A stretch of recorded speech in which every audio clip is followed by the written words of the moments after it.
Let me tell you a story I've never shared before. Not on TV, not in interviews, not even with the people closest to me. Because sometimes the most painful truths, the ones buried deep within our hearts, are the ones we hide the longest. And mine was this. For 30 years, I lived with hate in my heart. Not the kind of hate you scream out loud, the kind that whispers, the kind that grows in the silence, the kind that builds a wall so high inside you, you forget it was ever built in the first place. For 30 years, I hated Hindus. Now let me be clear, this wasn't something I was born with. This wasn't something God put inside me. This was learned, taught, passed down like an old family secret. When I was a little girl, I heard stories. Stories about people I never met. People with names I couldn't pronounce. Don't trust them. They're dangerous. They believe in strange things. They're not like us. So I internalized it. Just like a child does when the people you love and trust tell you what's true. I took it in, tucked it away, and carried it with me like invisible baggage. And let me tell you something.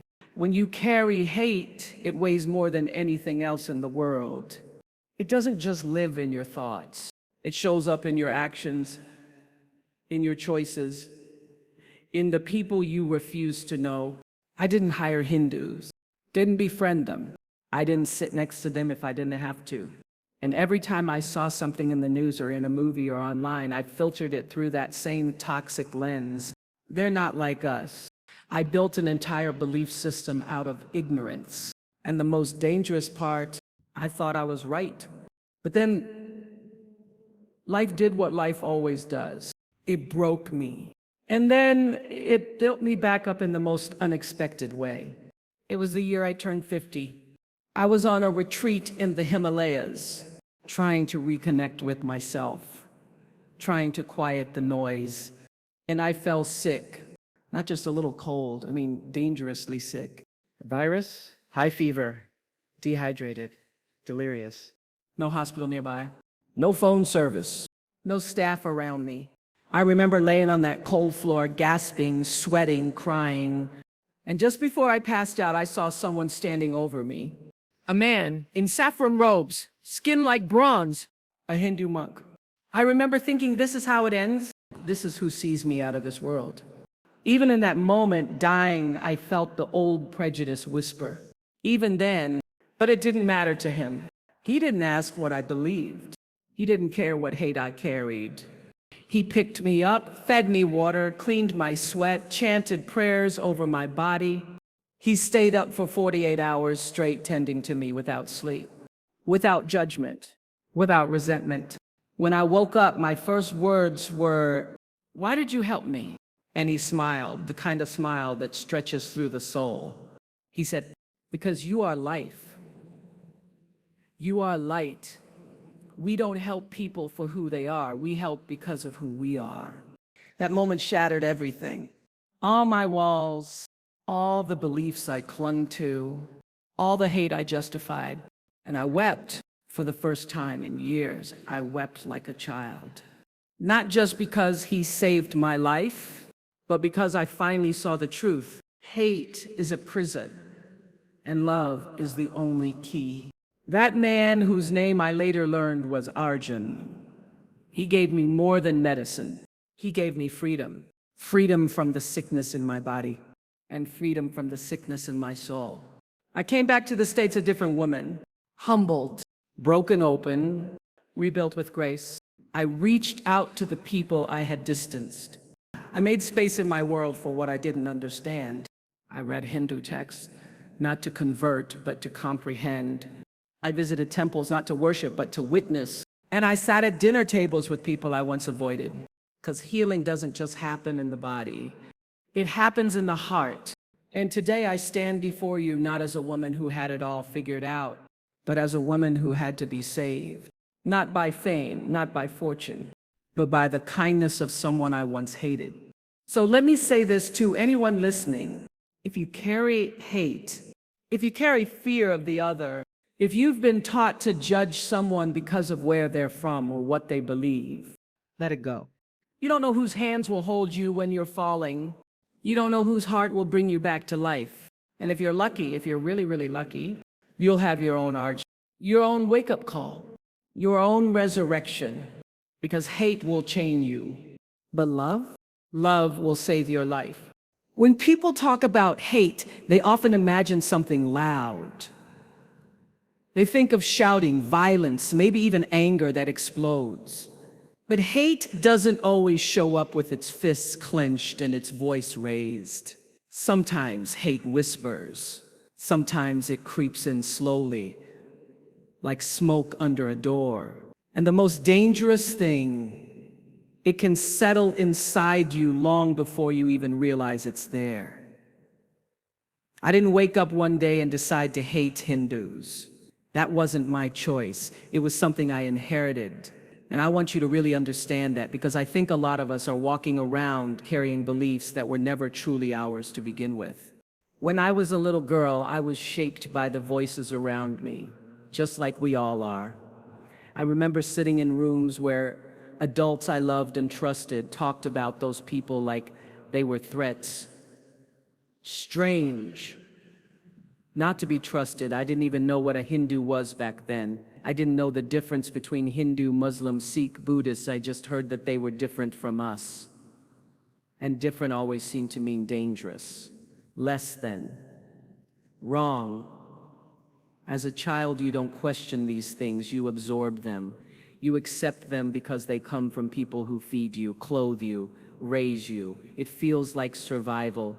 You take the story you're handed, even if it's poisoned. So I took it. I didn't even realize how deep it had gone. I grew up, got educated, made money, built a name.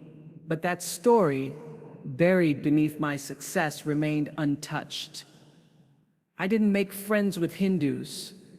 I didn't work closely with them. I didn't know their holidays or their customs, and I didn't care to. That's the thing about hate when it's inherited. It wears the mask of indifference. It's not always loud rejection.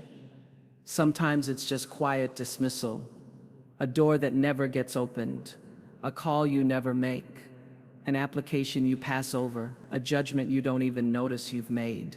I used to think I was a good person, and I still believe I was in many ways. But being good doesn't mean you're free from bias. Being loving doesn't mean you've confronted all the shadows inside you.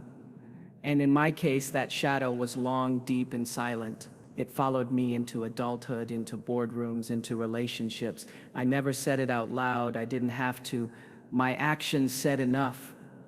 I built an internal distance between me and a whole group of people based on nothing but fear passed down to me, and I called it just how I feel. But let me tell you something.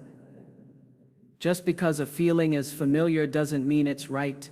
Just because a belief is old doesn't make it true. And just because something was hot to you doesn't mean it deserves a place in your soul. It wasn't until I was brought to the edge of death, until I looked into the eyes of someone I was taught to distrust, that I began to realize how broken my foundation was. That's what trauma does sometimes. It wakes you up. But before I tell you about that awakening, I need to sit here for a moment in the reality of where I was for so long. I carried hate in a disguised form for 3 decades, 30 years, and it shaped so many parts of my life without me even knowing it. It wasn't always active. It didn't scream, but it was there, quietly shutting doors, drawing lines, building a silent wall around my empathy. If you asked me back then, do you hate Hindus? I would have probably said, no, of course not. But actions speak louder than words, and silence can speak volumes. When you avoid, when you exclude, when you otherize, those are acts of hate too, even if they wear the costume of indifference. I see that now. And what's even more heartbreaking is knowing that I wasn't the only one. Our world is full of this kind of quiet hate. It's taught in subtle ways, in the jokes, in the side comments, in the stories we choose to repeat, and the ones we leave out. We drink it in like it's nothing, and we carry it like it belongs to us. And unless something cracks us open, we just keep passing it down. But you can't heal what you don't face. You can't grow past what you won't name. And I needed something life-altering to force me to face mine. That something came in the form of a man named Arjun, a Hindu monk who chose to save my life when he had every reason to walk away. And when I tell you what he did, how he held me, how he saw me, not as a stranger or an enemy, but as a soul in need, you'll understand why I wept, why I changed. But before we get there, I need you to understand the weight of what I carried. Because if you've carried it too, and I know some of you have, you need to know you're not alone. You also need to know this: hate is not your identity. It's not your destiny. It's something that was put in your hands by a world still trying to find its way. But you don't have to keep holding it. You can let it go. I did, not all at once, but piece by piece, truth by truth, tear by tear. And it all started with recognizing that the hate I felt was never mine to begin with. It was given to me. And thank God it can be given back. There's something about hate that makes you think you know. It convinces you that you see clearly when in fact you're blind. And the worst kind of blindness is the kind you don't even realize you have. That was me, walking through life with eyes wide open, but a soul walled off, a heart shut down in specific directions. And I couldn't even see it because prejudice had made itself invisible inside me. That's what I want to talk about. The way hate can live quietly, the way it takes up space in your life without ever knocking on the front door. I never considered myself a hateful person. That's important to say. Because when we hear the word hate, we often imagine it belongs to someone else, someone extreme, someone dangerous. But here's the truth: hate is not always screaming across a protest line. It's not always violence on the news. Sometimes hate is soft. It's passive. It's in the way you cross the street. It's in the way you choose who gets your time and who doesn't. It's in the thoughts you don't speak but never challenge. It's the assumptions you don't even question. That's how hate survives, not in grand gestures, but in subtle habits. And that was how it lived in me. If you'd asked me 20 years ago, do you treat everyone the same? I would have said yes. I would have told you I believe in equality, that I stand for justice, that I want everyone to thrive. And I meant it. But meaning something and living it are two different things. I didn't see how often I avoided sitting next to someone in a meeting, how rarely I hired someone who looked unfamiliar. I didn't notice the stories I skipped over in media pitches, the interviews I never pursued, the people I didn't connect with, because something deep inside me had already decided they weren't like me. They weren't for me. And that belief wasn't loud.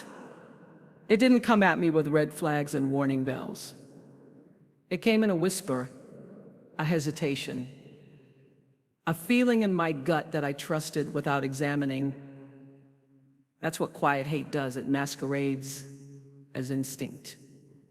But it's not instinct, it's programming. It's what the world has written into you before you were old enough to write your own truth.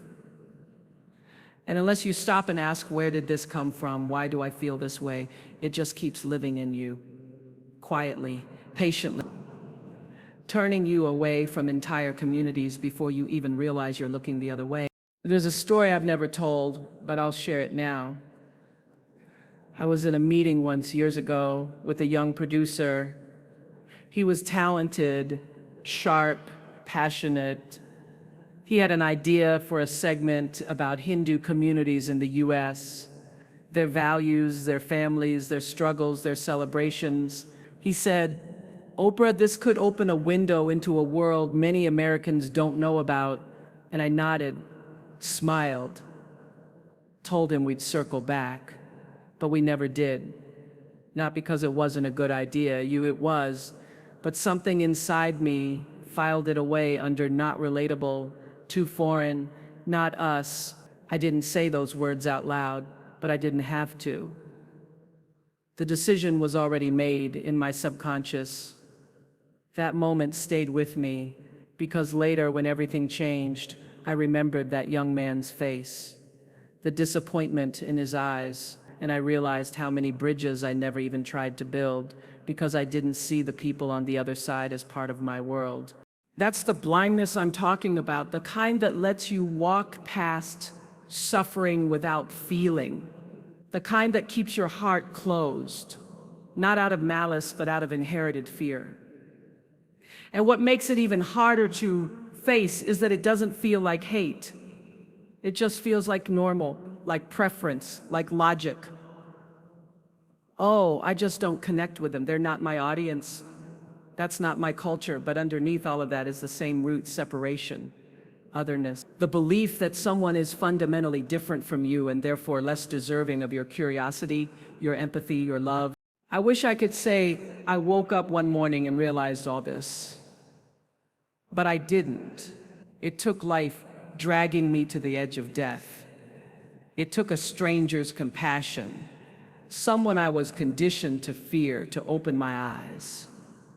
But before that moment, the hate inside me was invisible, hidden in a million little choices.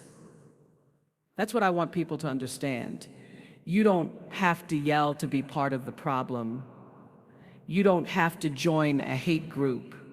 Sometimes all you have to do is stay silent. And I stayed silent for years, not because I didn't care, but because I didn't know how deep the problem went. And here's the thing, I know I'm not alone. We live in a world where whole systems are built on these quiet separations. We reward sameness and distrust difference. We teach kids to be polite, but we don't teach them to question stereotypes. We tell ourselves we're good people, but we don't examine who we leave out of our lives. I left a whole group of people out, not because of what they did, but because of what I had been taught to believe. And those beliefs didn't announce themselves. They whispered. Every time I didn't invite, didn't include, didn't learn, they whispered. And I listened. But here's the beauty. Once you see the whisper for what it is, you can stop listening. You can start replacing those whispers with truth, with curiosity, with love. That's what began to happen after Arjun saved my life. His kindness didn't just heal my body, it healed my vision. It made me see what I hadn't seen for decades. It forced me to look at myself with a level of honesty I had never allowed before.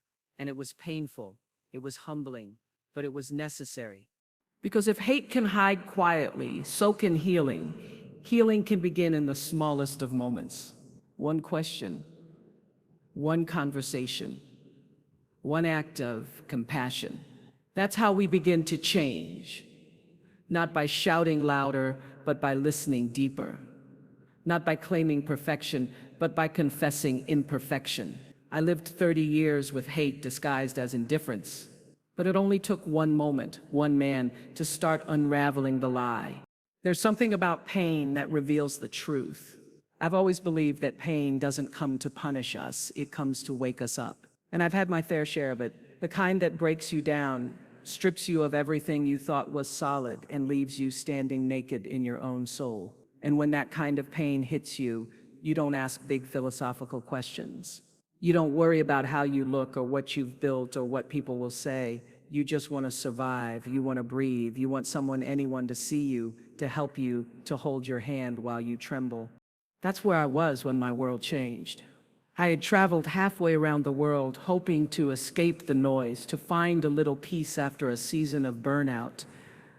I had this image in my head, me meditating in the mountains, sipping herbal tea, writing in my journal, getting my soul back. But life doesn't follow our plans. Not when it wants to teach us something deeper. I fell sick, not a little cold, not something a Tylenol and a nap would fix. I'm talking fever that scorched my skin, nausea that emptied my body, weakness that left me crawling to the floor. No staff, no phone, just me, alone, fading fast in a stone hut at the edge of the Himalayas. It's hard to describe what it feels like to be that vulnerable. When your body is shutting down and you know this might be it. I remember the taste of fear, how dry my mouth was, how everything looked like it was made of water and shadows. I remember crying out to God, not in eloquent prayer, but in the kind of raw desperation that comes when you have nothing left. Please, someone, help me. That was all I could say. And then everything started to fade. I felt my consciousness slipping, my breath getting thinner, the cold floor beneath my cheek. And just before it all went black, I saw a figure, a man, bare feet, robes like flame, brown hands, a soft glow in the space around him. And my heart, still wrapped in old prejudice, whispered something awful, a Hindu. That's how deep it went. Even in the moment of death, I didn't see a savior. I saw a category, a belief, a wall. But the universe didn't care about my walls. God didn't care about the labels I had glued onto people. That man knelt beside me, touched my forehead with a cloth soaked in cool water, and whispered words I didn't understand. His voice was calm, his hands steady, and even as I passed out, there was something in me, something deeper than fear, that felt safe. I drifted in and out of consciousness for 2 days, and every time I opened my eyes, he was there, feeding me broth, lifting my head, praying, sometimes humming, always present. He didn't leave my side, not once. And when I finally came to, when I could speak again, the first words I asked were, "Why did you help me?" He looked at me like I had asked the strangest question in the world, like the answer was so obvious it didn't need to be said. And then he smiled, not the kind of smile you give to be polite, but the kind that breaks something open inside you. He said, "Because you are alive, because I am here, because that is enough." I cried, right there in his lap. I didn't cry because I was still weak. I didn't cry because of the illness. I cried because I had hated people like him for 30 years, and he had saved my life like it was the most natural thing in the world. That kind of grace, it undoes you. It rewires your soul.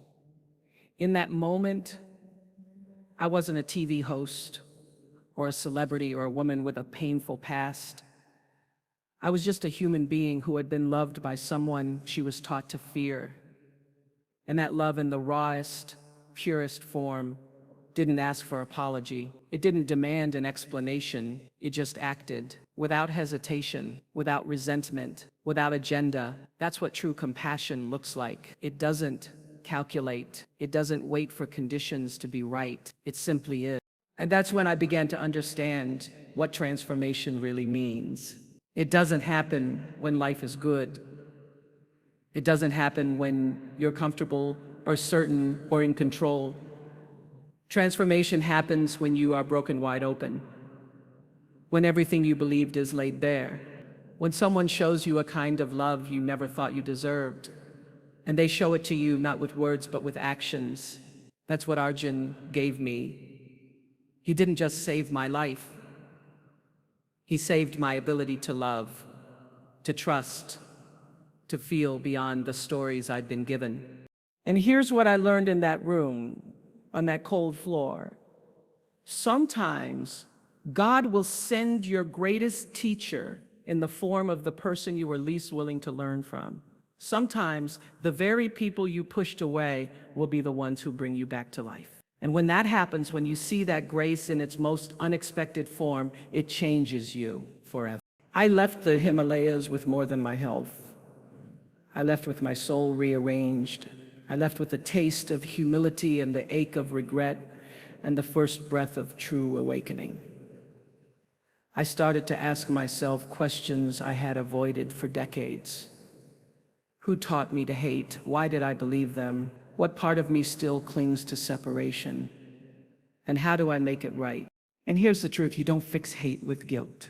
You fix it with honesty, with action, with choosing to sit at the tables you once ignored, with learning from the people you once judged, with listening, really listening, without the need to defend or explain. That's what Arjun did. He listened to my silence. He saw my fear. and he chose to love me anyway. I often say that pain is a messenger, and I still believe that. But now I also believe that pain is an invitation to rise, to change, to shed what doesn't serve us anymore. My sickness broke me, but the love I received rebuilt me with new eyes, and those eyes can no longer look away from truth. So if you're in pain, if life has brought you low, don't rush to escape it. Sit with it. Let it open you, because inside the breaking is where the light gets in. And sometimes the person who helps you find your way back will be the one you once thought you could never love. There are moments in life when you realize everything you thought mattered. Your beliefs, your titles, your pride. None of it holds weight next to the quiet strength of human kindness. And that's exactly what I felt in the arms of a stranger, who by every measure of my past ignorance should have turned his back on me, but he didn't. And that simple act, that unflinching presence, revealed a truth I had never fully grasped. Real compassion has nothing to prove. It doesn't wear labels, it doesn't seek revenge, it simply is. It exists because the person offering it has chosen to become it. Lying in that small, cold room in the Himalayas, my body drained and my soul bruised by the weight of years of bias, I was held not by someone who shared my faith or background, but by a Hindu monk named Arjun who saw me as human, just human. That moment, so stripped down and primal, peeled back every layer I had wrapped around myself. I wasn't Oprah, the celebrity. I wasn't American. I wasn't Christian. I wasn't even the sum of the hate I had carried for decades. I was just a woman who needed help, and what I received was a kind of care I hadn't even known to hope for. He didn't ask what religion I followed. He didn't question my past. He didn't inquire whether I had ever spoken poorly about people like him. He just saw that I was suffering, and he responded with the full force of his humanity. And that's when it hit me. Compassion like that, the kind that exists without condition, without ego, is the highest expression of spiritual maturity. It doesn't perform, it doesn't hesitate, it serves. And when it's offered in the face of unspoken hate, it becomes something sacred. I've always believed in the power of service. I've dedicated my life to lifting others, to using my platform to amplify voices that need to be heard. But this was different. This wasn't service done in front of cameras or crowds. This was raw, intimate, wordless love. And it came from someone I had spent most of my life quietly avoiding. There's no way to describe the shame that rolls in when you realize someone you feared, someone you othered, has loved you more honestly than you've ever loved them. There's no script for that kind of revelation. There's just silence, humility, and if you let it, transformation. What Arjun offered me wasn't just medicine or food or prayers. He offered me a mirror that reflected not just his goodness, but the broken parts of my own soul. It's one thing to know intellectually that hate is wrong. It's another thing entirely to be rescued by the very people you were taught to distrust. To see that they embody the values you claim to hold, grace, mercy, selflessness, better than you do. That's when the ground beneath you shifts. That's when you begin to rebuild your beliefs, brick by brick, with truth instead of fear. I remember asking him later, when I had recovered enough to sit up, "How did you learn to be this way?" And he looked at me with those calm, clear eyes and said, "My guru taught me we do not love people because they deserve it. We love them because we are love." That stayed with me. That line pierced something in me that had been asleep for a long time, because in that sentence he flipped everything I thought I knew. My love had always been transactional, earned, measured, But what he practiced was love that existed independently of the other person's behavior. It wasn't about me at all, it was about him who he had chosen to become. And that is the moment I began to understand compassion on a soul level. Real compassion doesn't wait for apology. It doesn't withhold itself until the recipient is deemed worthy. It is rooted not in judgment, but in commitment to showing up, to healing, to recognizing that we're all more alike than we are different. And when I say that, I don't mean it as a slogan. I mean it as a revelation born in sweat, tears, and recovery in the arms of someone whose mere presence exposed the gap between who I thought I was and who I truly needed to become. It would have been so easy for him to walk away. He had every right to. I was a stranger, a foreigner, a woman whose unconscious bias might have shown itself in 1,000 subtle ways. But he didn't walk away. And he didn't use my past against me. He transcended it. And in doing so, he gave me a new model for what it means to love. Not the kind of love that waits until it's safe, but the kind that shows up when it's needed most. That's the kind of love the world is starving for. The kind that cuts through race, religion, nationality, and pain. The kind that recognizes the divine in each other, even when the surface tells us we're different. It is the kind of love that rebuilds not just relationships, but civilizations. And I had to fly across the world and fall apart completely to see it in its truest form. When I returned home, I couldn't look at life the same way again. I couldn't sit in rooms where jokes about other cultures were made and laugh it off. I couldn't continue to choose comfort over truth. I had to make space in my life for the kind of compassion I had received. Not just in thought, but in practice. That meant hiring differently, listening differently, walking into temples and communities I had never set foot in before and saying, teach me, help me understand. And let me tell you, when you do that sincerely, people show up. They open their hearts. They forgive faster than you think. Because we are all aching to be seeing not through the eyes of suspicion, but through the lens of shared humanity.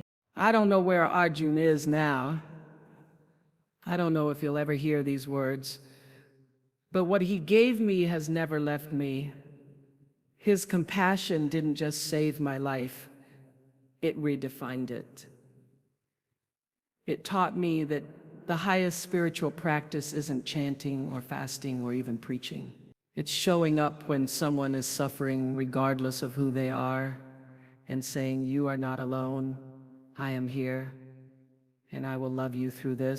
There's something unspeakably powerful about being loved by someone you've wronged, about being cared for by someone your old beliefs told you to fear. You can read 1,000 books about forgiveness, about oneness, about the illusion of separation, but nothing will teach you quite like being loved anyway. That's what happened to me. That's what cracked the last pieces of my old self. Because when I looked into Arjun's eyes, the man who had lifted me out of near death tended to me with no hesitation, no agenda. I saw something that undid me. He didn't just help me. He didn't just save me. He did it with a stillness, with a quiet dignity, with a depth of mercy I had never known, and he never once brought up who I had been. He never asked for gratitude, he didn't shame me, and he didn't need to. That, my friend, is the kind of love that leaves no room for hate to survive. Because it holds a mirror to the soul, not to judge, but to illuminate. You see, in that mountain room, lying weak and disoriented, I realized something that took me years of soul work to fully grasp. Love doesn't need to argue with hate. It exposes it just by being what it is. Hate cannot survive in the presence of true compassion. It shrinks, it gets quiet, it realizes it has no roots. That was the experience I had. That was what changed me forever. Arjun never told me I was wrong. He didn't lecture me about Hinduism. He didn't try to convince me that his way was better or more enlightened. He just showed up with grace. And let me tell you, grace that doesn't defend itself, Grace that simply is, shames everything false we carry inside of us. Not in a way that wounds, but in a way that strips you down so you can finally see what needs to be healed. I remember one night, after I had regained some strength, I sat with him by the oil lamp. The power had gone out again, and there was only the hum of the wind and the warmth of his presence. I said, "Why aren't you angry at me?" And he paused for a moment, looking into the flickering flame. Then he said, "Anger would only connect me to your past, but compassion connects us to now." That silence after his words, that was the sound of my shame. Not the kind of shame that makes you shrink in guilt, but the kind that makes you rise to do better. That kind of shame doesn't destroy, it purifies. And I felt it rush through me like a fire, burning away all the justifications I had clung to for so long. All the stories about who deserved my respect, who deserved my trust, who deserved my love. Those stories began to crumble one by one, not because someone screamed at me or called me out, but because someone saw me through love I didn't earn. That's the thing I want you to understand. We often try to combat hate with resistance, with force, with shouting and opposition. And yes, there are times when you must raise your voice, but there is also a deeper revolution that happens in stillness. When love enters a space where hate used to live, it doesn't have to fight. It simply replaces what was never supposed to be there. And that's exactly what happened to me. I had spent decades believing I was open-minded, that I was progressive, that I was fair. But when Arjun sat next to me night after night, chanting prayers in a language I didn't understand, wiping my brow with his own cloth, whispering encouragement with such quiet peace, I realized just how much of my heart I had closed, and I realized how little it mattered what I said I believed if my actions and my silences told another story. Love like that, the kind that shows up quietly and consistently, doesn't just feel good. It corrects you. It brings you back to the path, and it makes you confront the ugliest parts of yourself without shame, because the love is already there, holding space for your transformation. I look back now and realize how much effort I had spent avoiding people like him. How many invitations I had declined, how many stories I had never aired, how many walls I had kept standing, not out of hate I could name, but out of a comfort I never challenged. And I know now that my silence wasn't neutral. It was complicit. Every time I didn't make room for someone who looked or believed differently, I reaffirmed a hierarchy that was never real. But when Arjun chose to serve me without needing anything in return, he didn't just disarm my prejudice. He revealed it. And in doing so, he gave me the chance to choose differently. He gave me the gift of awareness and, more importantly, the grace to walk into it with dignity. No lectures, no punishment, just love, so pure it made everything false fall away. I didn't need to be told I was wrong. I felt it, and I wanted to change. That's what real love does. It makes you want to become worthy of the care you've received. Not through guilt, but through gratitude. That's what happened to me. His grace made me want to be better, to see better, to love better. And so I did. When I returned home, I began with the smallest steps. I called the people I had overlooked. I opened my door and my heart to conversations I had once feared. I read the texts I once thought were too foreign. I sat in temples and listened. I wept with strangers who were no longer strangers. And I let the love that saved me become the love I now try to carry.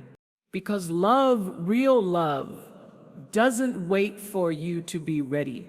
It shows up when you need it most. And sometimes it comes in the form of the person you were least willing to see. Sometimes it sits beside you, sings prayers over you, and carries you back to life, not because you deserve it, but because that's who they are. Coming home after that experience wasn't easy. People imagine healing looks like light and relief. And yes, there is light, But first, there's reckoning. A quiet, honest reckoning with yourself. Because when you've lived a lie, even unknowingly, and that lie gets exposed by truth so raw and pure, you can't go back to the person you used to be. The story doesn't fit anymore. The mask doesn't sit the same on your face. And the silence you once called peace begins to sound more like complicity. That's what I felt in the days and weeks after I returned from that mountain.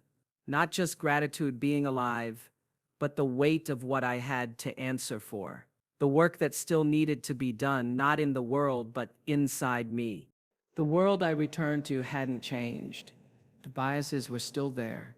The divisions, the assumptions, the casual dismissals, the cold jokes, the nods of agreement when someone spoke of those people with subtle superiority.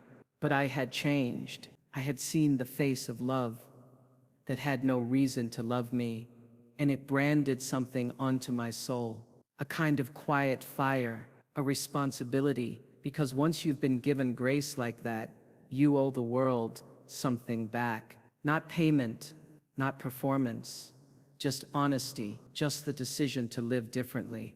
I remember standing in front of my bathroom mirror one morning and saying it out loud for the first time. I was wrong. 3 words. Simple. But they tore something open in me. I was wrong to believe what I'd been taught without questioning it. I was wrong to categorize people without knowing them. I was wrong to let silence shield me from the discomfort of confronting my prejudice. I was wrong to think I could walk through the world and avoid accountability just because I meant well. And I had to say it. I had to let those words settle into my bones, because healing without truth is just pretending. And I was done pretending. From that moment on, I made a vow, not just to feel differently, but to live differently. Because let me tell you something, redemption isn't just about being forgiven. It's about doing the work that makes you worthy of that forgiveness. It's about owning your story, even the dark parts, and saying, this is not who I am anymore. And that work doesn't happen in a moment. It's a daily choice, a daily practice, and it begins with truth. I started reading everything I could about Hinduism, not to convert, but to understand, to honor the teachings and traditions of a people I had once ignored. I sat with Hindu scholars, I visited temples, I listened. I didn't speak. I didn't argue. I didn't explain away my past. I just listened. And do you know what I found? Grace. Again, over and over, people opened their doors to me, even knowing where I came from. They opened their hearts. They cried with me, laughed with me, welcomed me, not because I had earned it, but because they, like Arjun, had chosen love as a way of being. That kind of radical hospitality, that kind of forgiveness, it doesn't let you stay the same. It keeps calling you higher. It calls you into accountability, and that's what I believe redemption really is. It's not the absence of failure. It's the willingness to face it. It's looking at the parts of yourself that you once hid from and choosing to walk toward them instead. With open eyes, with humility, with courage. Not because it's easy, but because it's right. And let me tell you, it is not easy. There were days I wanted to forget, days I wished I could tuck the whole story away and go back to the safety of my old life. But I couldn't, because Arjun never asked me to change. He never demanded anything. His compassion came without strings. That's what made it life-altering. When someone loves you and expects nothing in return, it makes you want to give everything you have. Not out of guilt, but out of honor, out of a deep human instinct to rise to the level of the love you've been shown. That's why I tell the story, not for sympathy, not to be praised, but because I know there's someone listening right now who's carrying what I carried. Maybe it doesn't look the same. Maybe it's not about Hindus, maybe it's another group, another religion, another other, but the feeling is familiar, the quiet bias, the quiet distancing, the quiet inheritance of fear. And I want you to know it's not too late. You don't have to stay there. You can begin again. You can choose the truth over the comfort of what you were taught. You can walk back into the rooms you once avoided and say, I see you now. And when you do, the world begins to heal. I'm not perfect, I never will be, but every day I try to live in a way that honors the man who saved me. I try to ask myself in every moment of judgment, is this love speaking or fear? And if it's fear, I choose again. That's the gift Arjun gave me. Not just my life, but the courage to become someone worthy the love I had received. So to anyone holding hate in their heart, even quietly, even unknowingly, I say this: you are not your past. You are not the beliefs that were handed to you.